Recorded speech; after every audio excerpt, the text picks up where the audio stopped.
Okay, Zach, question. Go for it. Question of the day. What did you have on your prison walls?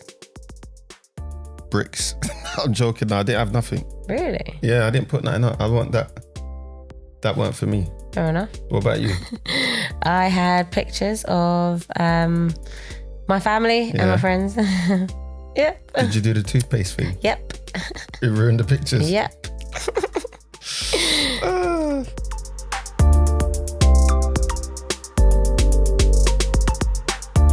Hi, I'm Zak. And I'm Jules, and welcome back to Life After Prison, The Sit Down, a brand new podcast from National Prison Radio where we speak to incredible people about their journey of life after prison or about the criminal justice system. Yes, and today in the studio with us we have Luke McCarthy. Well gone. How you going? Hello. How's it going? You good? Everything's good, man. Good. Thanks for being here, man. Yeah, thank you. Pleasure's all mine. Come on. Okay, so Luke, you have brought your guitar with you today. I have Bailey Bailey. Why is it called Bailey? because of the colour. It is a beautiful And looking it's guitar. my favourite Irish drink. I hear that. Okay, so can you please tell us a bit about your guitar and when did you get it? Where did you get it? Well, I had a guitar when I first got released from prison, but like it wasn't like for a guitarist, like you want to select your own guitar and it's got to speak out to you. And so I got released from prison, and then I was saved up some money and I was looking around everywhere, like going on missions to find the right guitar. Ended up going, I think it was Aylesbury, and went into this tiny little guitar shop, and there's all these nice guitars there, and that one just sitting centre in front of all of them. I was like, yeah, that's Bailey. That's coming home with me. Didn't even ask the geezer the price. I was like, yeah, that's coming home with me. I'm not gonna lie, if I saw that in a shop, I'd be like, yeah, that's the one I want as well. It's really, really pretty guitar. It makes you want to have a guitar.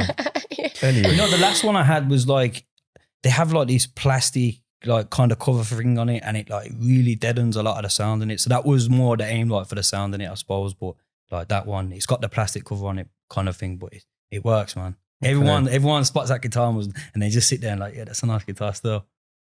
Conversation starter as well, innit, right? Come on, man. Luke McCarthy, I come with style every time. Love that. Has music been a part of your life? Yeah. So like initially when we was younger, my brother had like house music studio with eggshell boxy things on the wall, and it was all just like messing around as kids rapping. And then like I stopped it for years and never really pursued anything, never seen a career in it. And then it wasn't until going to jail, meeting a fella who like then left me with a guitar to like then practice on my own and learn myself.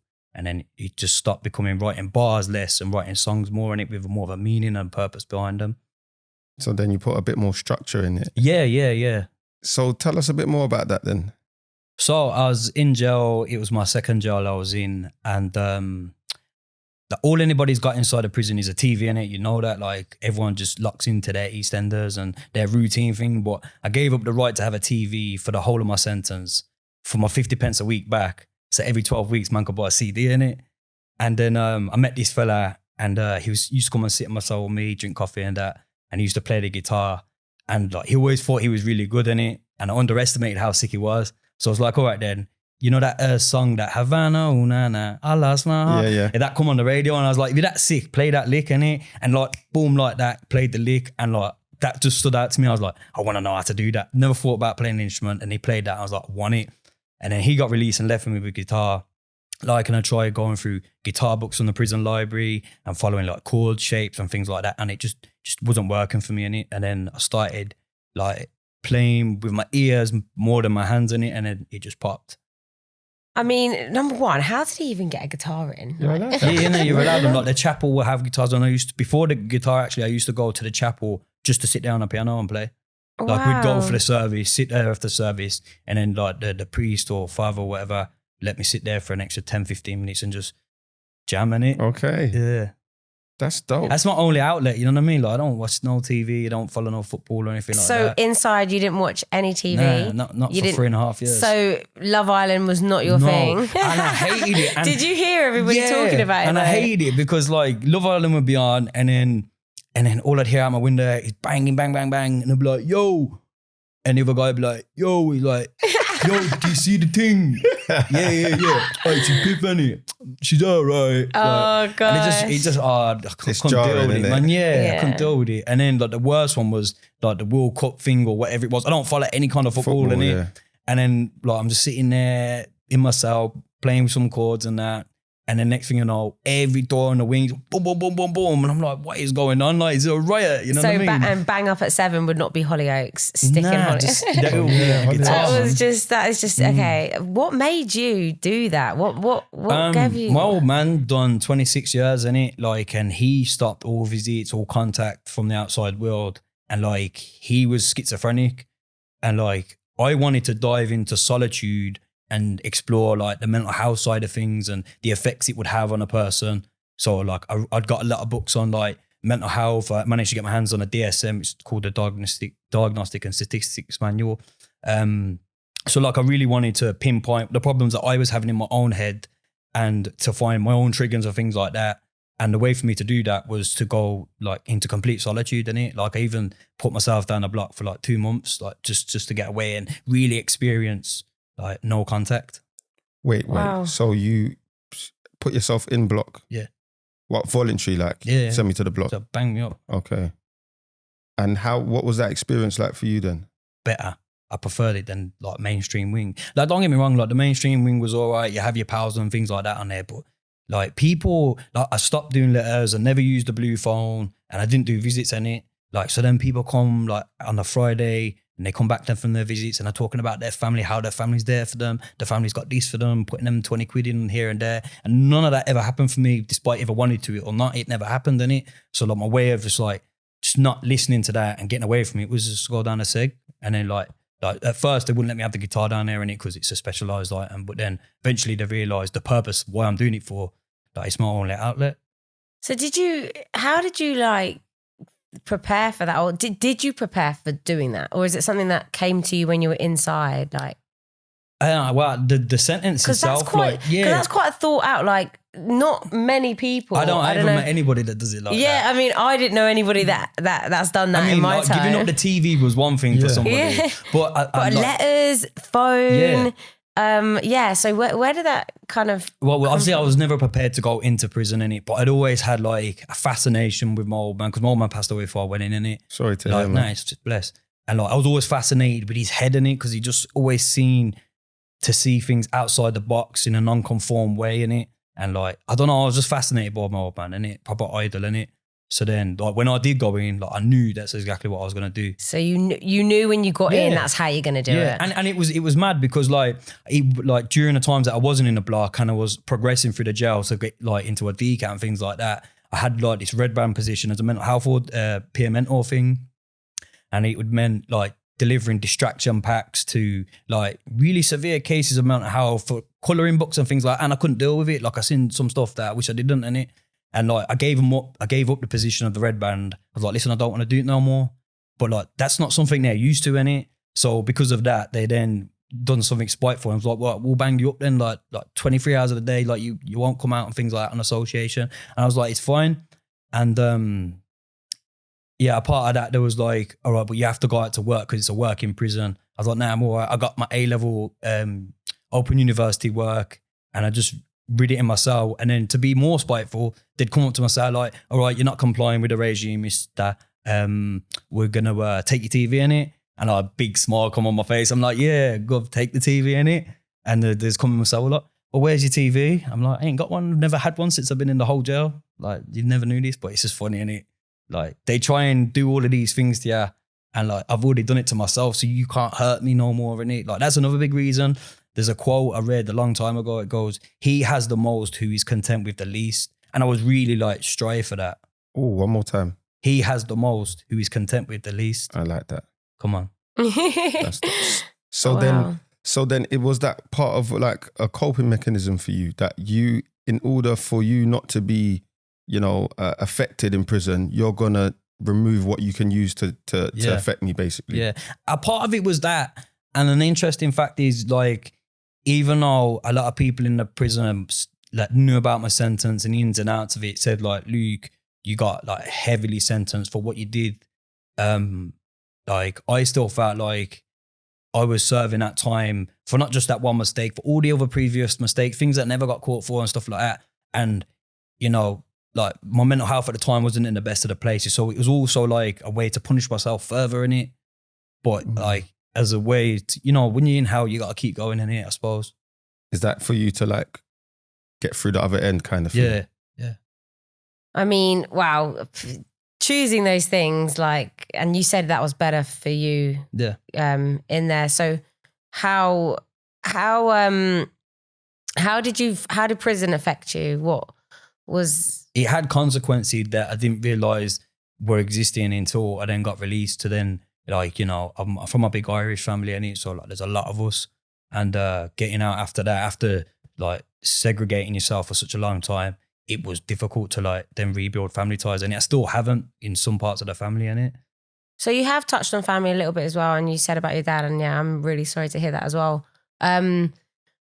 What can you tell us a little bit more about maybe family, or like what life was like growing up or leading to actually going into prison? So like, you know, it's my background's just like every other typical like young man growing up in the ends and like getting into stuff that you shouldn't get into and influenced by like the environment and the culture and that you're around.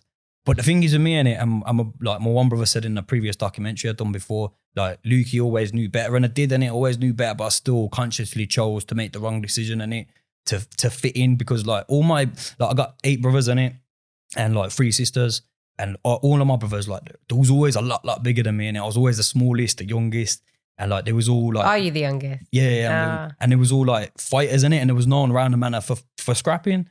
But I wasn't into that. Like I'd rather just not have a beef with somebody, just do my thing. And don't get me wrong, like you run into your own stuff like that along the way. But I just wasn't like them in a lot of ways in it. And like I've tried to force myself to be like that, and it just messed with you in it, kind of thing. Like he wasn't sure of who your character is, I suppose. Oh, so it's like you weren't your true self, kind of thing. Yeah. I was masquerading as like some young thug. But, you know, I should never have been like that. I was built to play the guitar in it. So what happened, like, with regards to your sentence of actually going to prison? What was the lead up like for that? Basically, there was like an online appeal to find, obviously, the person who committed the offence, which was obviously myself. And then guilt got to me in it, like, about the whole situation. So then I phoned up the PC in charge in it to hand myself in, and I did. That didn't go into mitigating circumstances when it comes to sentencing. But I was on bail for a year, overdosed in that year. And then like I got like an assault PC charge during that year on bail as well. And they said, obviously, before it even got into the court, their judge must have said, like, this kid's already gone through so much, not even gonna like charge him with like this assault PC thing in it. So yeah, beyond that, we'll fast forward to the sentencing. They sentenced me to 8 years initially in it for a GBH Section 18. And then whilst I was in jail, I appealed that and got it down to a 7. Okay. Yeah. Well done for your appeal. Yeah. So the first sentence was, sorry. 8 years. But it was initially 12 in it, but then on a guilty plea, and then he got it down to an 8, but then they didn't account for mitigating circumstances, like good character before that, because after all of that kind of stuff as a kid, like I then got into like full-time employment as a carpenter in it, and I was doing really well. And so that never went down as character reference. I also had character references, age and mental health. None of them mitigating factors was in the first sentencing, but then was reconsideed in the second, like in the appeal. So you got 7, so you did 3.5. 3.5. How old were you? Look, you're sitting there thinking you're like 40, 50. 2021. I'm always unsure on the dates, and I always get asked this question, especially when like applying for jobs and things like this. And it gets confusing to be fair at times. Even myself, I'm like, how old was I? What happens? It's cool. I just think you'd rather not know, innit? You've done that now, so it's behind you. Yeah. Wow. Okay. Yeah. Thank you for sharing all of that. So you touched on, briefly you said about, your dad did 26 years. So did his time, or did he talk to you about his time inside? That's what fascinated me. Okay. And then so from that, what was your picture that you had of prison, and what was the reality of it? Well, my old man, like when he was younger, he was always in and out of like general prison. But then when he done his 26, he was actually in Ashworth in it, which is like a mental health institute. And then he went to like a place called Rayside, and then he escaped from there. and then he brought him back in it. But like when he was like in that Ashworth, and that was like a really severe for people with really serious mental health conditions in it. And he told me a lot of stories, man. Like, and I already had this idea of what prison was like in it, even though it was like an institute. Like it's a conformity situation in it basically, and you've got to like play by the rules, but there's a fine line and loopholes you can just slide through kind of thing in it. And that's how like I plan to do my prison time in it. Just keep my head down. Like, and he always said to me, like, you won't really ever get like all my brothers been to prison as well in it. They said, like, Lukey, if you're not involved in gangs and drugs and stuff like that, you'll breeze through your sentence. He goes, Lukey, like when I was on bail, my brother says to me, like, Luke, you'll be fine in prison because, you know, people love people in prison that make the time go faster in it, and you're one of them people. Like, you just smile all the time in it. And in fact, when I was in prison in Stoke Heath, I was in garden employment, and there was this 70-year-old Irish fella in it. I probably got along with him, good lad he was. And he goes, hey, Lukey, you're the happiest man I've ever seen in prison. Like, because I would just be there with like the whole, like, patting on the garden, singing my heart out, you know what I mean? Just vibing, I don't care in it. Oh. But yeah. No, you sound like my kind of guy in there. Why be miserable in a place that's already miserable? Yeah. Innit? It sounds like you would be that guy, like just even meeting you today. Smiling all the time. Okay, so back to smiling and the guitar and, you know, good things and like super positive things. How did the guitar help you through your sentence? And was there anything else that you did in there, or that you got involved with the Irene Taylor Trust as well, didn't you? Okay, cool. 2 questions, but can you tell us a bit more about both? So like the guitar helped me because, you know, the things that I was writing, the songs I was writing was like, it was very introspective. It was almost like a diary that rhymed in it. I think which is the best ones because people can find it more relatable. And like I wrote some really serious songs and some that I'd never share, you know what I mean? Like it was just too intimate. But it was my wave. And like when you ever go to therapy and things like that, I don't know if like many people are aware, but like they say to write stuff down because it helps in it. And obviously that was my formula for getting better and finding like triggers and stuff like that. And but with the Irene Taylor Trust, that was in my final decap prison, and I walked past this shed, just landed there, and it just got off the bus, and then just walking past this shed, and I heard like live instruments. I'm like, that's odd, isn't it? Let me go and check that out. And it was an in-house residence staff from the Irene Taylor Trust, and she was there with several other inmates, and I just kind of each got a guitar going, things like that, just playing along together. And she obviously seen me by the door, like interested. She's invited us in. I've sat down, and she's like, oh, so what do you do? I'm like, oh, you know, I play the guitar, you know, trying to sing, and I do mostly rapping in it. She's like, oh, like you should get your guitar and show us. And I'd never shown anybody anything that I'd ever written at that point in it. And so I did, and I felt comfortable enough. Like they made me feel welcome. Irene Taylor Trust did. So I went in there like the following day, I think, sat down there with the guitar with the lads that was already there, like, and just showed them what I had. Like just I don't know, fell into that moment. Wasn't aware of who was even there. Was just there playing my guitar, and then like at the end of it, lift my head up, and everyone's like, jaw was like on the floor, like, rah, you know. Because a lot of the songs at the time was about being in prison, you know. So what is the Irene Taylor Trust? The Irene Taylor Trust are a non-profit organisation that help current serving convicts, you know, find their feet in with music as an aid, as, you know, some like a therapeutic kind of thing. But then also they have like an outreach program for people who've left the prison that still want to be involved with the Irene Taylor Trust musically, to then help the younger people that are involved in the system or maybe like getting caught up in the system in some way. It's like a prevention scheme for them. So on one of the more recent projects that we've done, it's a week period. They'll get you to come down to London. They'll hire out like one of their studios, and they'll get like 6 to 10 like random kids that have never met each other, and they'll come into the studio with live instruments. Most of them never seen our live instrument or played it in it. And then like, it's our job as like mentors and musicians to then like come up with like a chord sequence. And the whole purpose is to get about 4 to 5 songs, get all these kids writing their raps, they're singing and things like this. And at the end of the week, they'll do a performance in it. That's dope. Like, and I've got about 7 different cohorts that do that same thing, innit? That is so wicked. Yeah, I'm a part of I was the founder of the new whole cohort, they says. Well done, man. Well done. No, congratulations. That's wicked. Do you know what? But it's honest to God, like, it's so special. Like, and I've done so many jobs, and like, there's nothing quite that compares to working with these younger kids that who have got it hard and like still got it hard, and they come in and then they're vulnerable, man, and they speak about all these vulnerabilities in their songs. And at the end of the week, they've got their friends and family and all these other organizations sitting there watching them perform, and they give it them, man. Like, they don't hold back, you know. They give it them, and like the smiles at the end of it, like, because them tracks that they make would then be turned into like an EP and go on SoundCloud and things like that, which some of them already have. And like the smiles on these kids, man, like, just, you don't get that in any other like employment. You know? I think it's special because you can relate to that, because you found music through, you know, going through some hard stuff, you know. And then also special because things like music, and it's not really like promoted that much in Britain at all. So it's fine, like, everyone's so different and everyone has a passion, like a different passion, but it's being able to do it through music, like. You done it, and these guys. Do it, yeah. Well, you found it through. You found that guitar in prison. Not Bailey, but not Bailey. But, yeah. Okay, so Luke, what are you up to now? What's life been like since coming out of prison?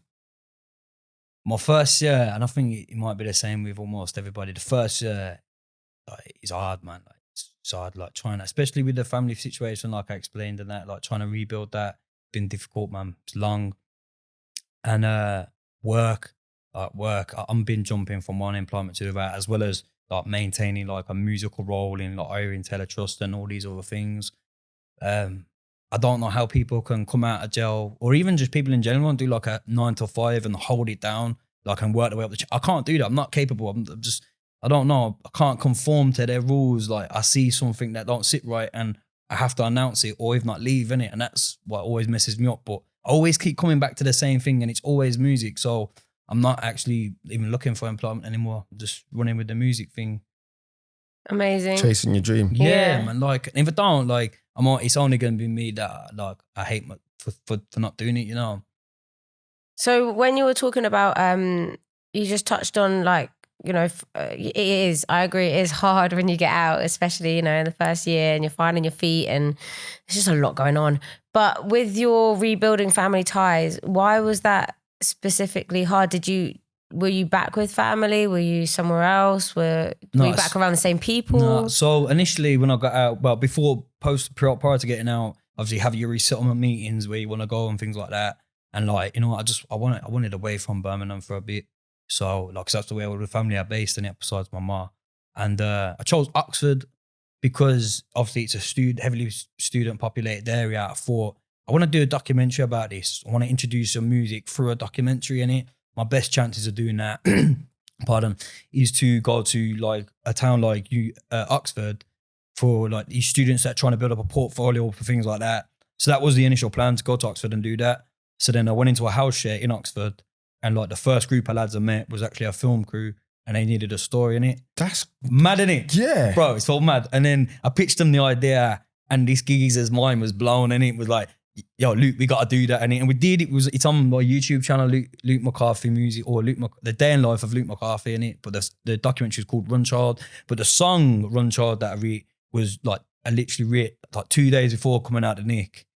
And like, that's my go-to song, man. Like, every time I go and do a performance, that's my go-to song, man.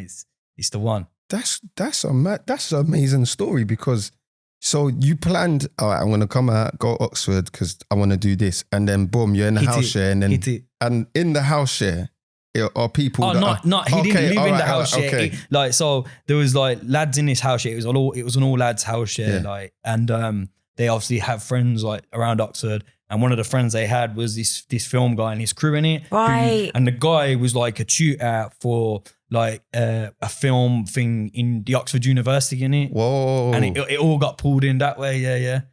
So you did something with him? Yeah, the documentary with him. That was the child. Oh my, that's wicked. Yeah, and I had short hair, man, and I don't like it. You know what I'm saying? Still had the jail cut. I love that. Well done. But Good work. like after that, I was doing a bit of construction and things like this. Don't like it, man.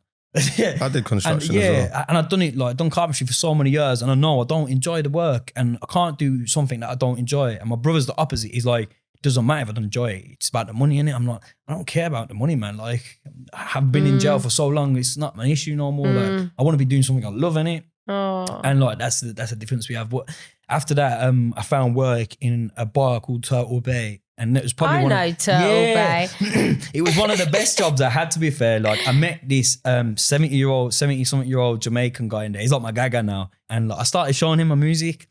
And he goes to me, he goes, Lukey, he goes, what is it that you need to be able to do your music? I was like, I just need studio time. And this is a guy that's connected, man. Like, got his fingers everywhere. His mom's like fully established.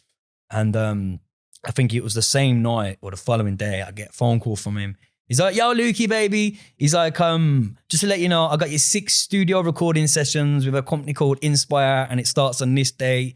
You're welcome. Make the most of it. Give them hell in it. Oh. And then I was like, no, wait, blown away. Went to this studio on the set day, met this geezer, and showed him Bad Day, the track that you heard.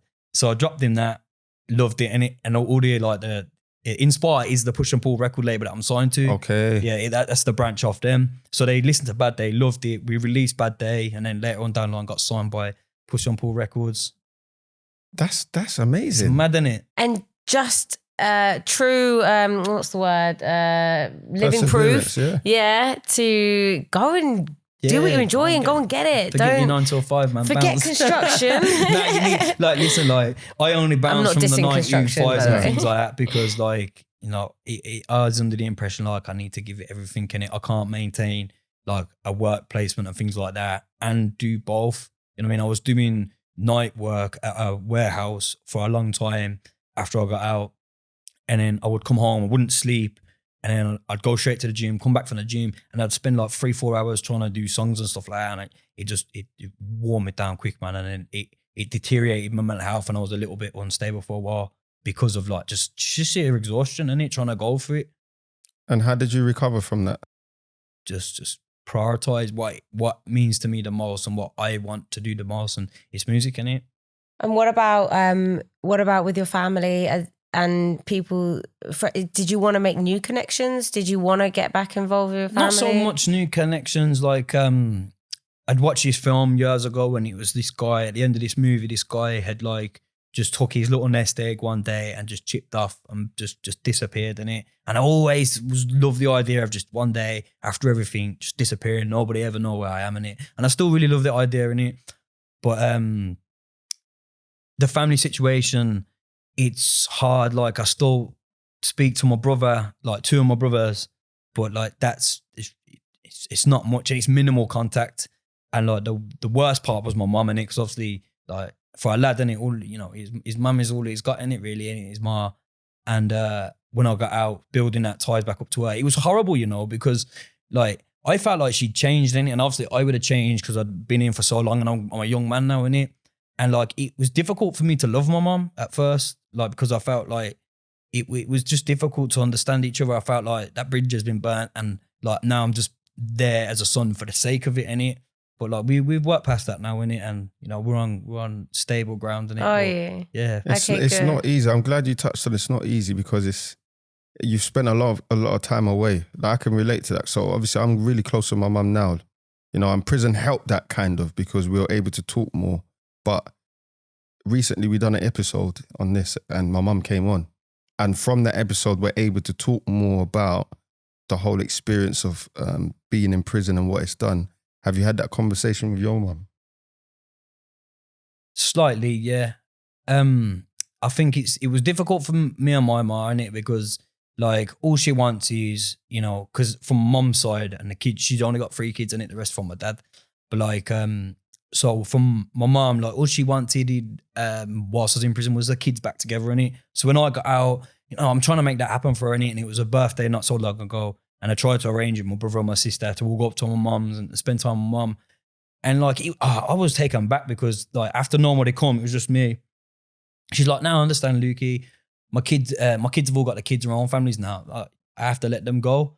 and it kind of frustrated me a bit because I'm like, I beat myself up for so long in jail thinking that like I'm a big blame of everyone separating, and then I come out and now it's like this. So like I'm half tempted to bounce, you know what I mean? Like, but I love my mom to bits in it, and obviously I'll be there till the end. But it's just a sticky one, man. Like she knows that I've always wanted just to disappear, but I'm only grounded here now because of her, innit? I like that. I'm glad you've built that back up, and it's, are you know, building. but you're right. It's hard to admit that. I'm not gonna lie, you know, because like, that's your ma, innit? At the end of the day. Yeah, no, you've said some like emotional stuff, and thank you again for sharing all of that because it's all right, man. No, but it's true. It is true though. Like this is, you know, it's good to speak about it, and you know, you're openly saying the truth, and I'm sure a lot of people, you know, feel similar ways. So that helps. So thank you. Okay, cool. Okay, what about future plans for Luke? So like I said, I stopped working in any kind of work placement and things like that to concentrate solely on music now. And like as it's like getting closer to Christmas, I was under the impression like things are going to really slow down now. Because not so long ago I had BBC radio shows to go on, like about 4 or 5 different BBC shows. And then I was on like BBC News for some gig that I was doing. It was mad. And then like things really slowed down in it. And then I thought, it's going to come to Christmas and I should probably get a job just to see me through. And then like things like this have popped up now. And like these other things are coming like just one at a time in it, but just enough to sustain me and keep me going. So I'm holding out, man. I'm just going to hold out for this music. I've got about 20 to 21 tracks pre-written that I need to record. It's just about getting the time to record it. I'm actually working my probation officer because like I'm not ever going to find a career in anything but music. So it makes sense for me to go to like a college or a university to study music production in it, because I can produce beats, not well, but I can produce beats. And is that self-taught as well? Yeah, that's all like from what I assume is just following like, you know, the music rules, I suppose, and what I know off the guitar. So like I got this little setup at home, MIDI keyboard, the guitar, line it in, all that crap on this free software. And I do well on it, man. Like I do well. Like I show my label executives and things like that, like the beds of songs for an idea, and then they'll basically take that idea and make it, you know what I mean? But on like, make it properly official. And so now I want to go into like a college or a uni to study music production officially, but I don't know how that happens. And I'm working my probation to help me do that. It's just so nice to hear that you're chasing what you man, want. I'm not going to let up, man. This is what I want. Yeah, good. And to be fair, my future, if we're going right into the future, yeah, go on. My aim goal before I retire is to own a campsite. I mean, you can definitely mix the two, music and a campsite. 100%. They go really well. But like a youth music thing there as well. And I've recently looked at like the cost of living down Cornwall, like where I'd move to and things like that. I've really looked into it. And I've looked into like youth music down like towards Cornwall. And there's not really anything that stands out greatly. Like obviously there's going to be youth things there, but like predominantly for music purposes, I haven't seen anything yet. Well, that's because they're waiting for Luke to come through baby. with Bailey. And you know, that's it. And this is why I need to get this music production thing, like the level, get qualified in it, you know, finesse it. And then I got something to give them now, you know what I mean? Like, it's not like I'm going to Cornwall to help these youngers and be like, like, I don't really know what I'm doing, but we'll work it out together. Like, now, like, here's this, because we never had the opportunity. Yeah. Here's a proper studio, give you a proper recording in it. So that's the dream goal is the campsite. And you're taking steps to get there. Yeah, bit by bit. Yeah. Do you ever fear going back to prison? No. And I was having this conversation the other day, actually, after watching like a prison documentary or something like that. And someone says to me, goes, so Luke, what'd you do if you went back in? I'd go straight in there and I'd go down to the block straight away. And I'd spend my time down the block. But you'd never want to go back? No, of course not. But if I did, but if you did, I know how to do it, and I do it more purposely than like how I did before. But look! I mean, look at you now. Like, it's what you've done, and how you done it worked. Yeah. And you're doing amazing things, and you know you've got some amazing stories to share with people, and you can help people. If you could share with anything, and it can be absolutely anything, with us and everybody that's listening, what would it be? If you have anything else to say. Keep going, man. You can do it. Don't stop. Don't let nobody throw you off. Just keep going because you can do it, bro. Like, swear down, you can do it. Just keep going. Love it. Yeah, absolutely man. love it. Yeah, love that. Wicked. Thank you very much. Yeah, thanks for that. Thanks for sharing that point. And I think you can feel that that statement, you embody it. Like from this conversation we've had, I feel like you embody it. So I appreciate that. So Luke, were there any organizations that supported you when you came out of prison? Yeah. Irene Taylor Trust is one of the big ones for me. Like, and they're in multiple prisons across the country. So like if you're in and you're still serving time and your prison perhaps doesn't have any connection with Irene Taylor Trust, you can always put in like a letter or request to go to somewhere that is, because they're really good to work with, even post-release. Aspire, work with a company called Aspire, which help ex-cons just released from prison with things like housing, filling out housing applications, finances. I mean, like from all the way to that to getting a CBT, they help fund to get my CBT. And where are they based? They are based in Oxford, but they are also connected to the same or larger organisations that deal with the same things around like the bigger cities, so like Birmingham, London, like all these places all tied together one way or another, innit? And Narco is another one I found out recently about. NACRO, sorry. It's cool. And they deal with funding whilst in prison, but also post-prison for like trade qualifications. So if you want to do tiling, plumbing, carpentry, all of those kind of things, definitely get in contact with them. They may be able to help, if you want to try to start your own business or something like that and don't know where to begin, perhaps go somewhere like that, maybe give you some advice. As always, Citizens Advice is a good place, and Prince's Trust, man. Wicked. Yeah. Thanks for that, man. Bless, super man. helpful and nice. Wicked. Appreciate that. So these organizations that Luke mentioned will be in our show description, but you can also find some more organizations that can support you on your life after prison journey by checking out our website, which is lifeafterprisonpod.com. That's lifeafterprisonpod.com, where you can find organizations that can support you. Likewise, you can go to the Clinks directory and find an organization that's closer to you, that can support you with the needs that you have. And for any people out there that are suffering with mental health, or you just need a bit of support, you can contact the Samaritans 24 hours a day on 116 123, and it's free of charge to call.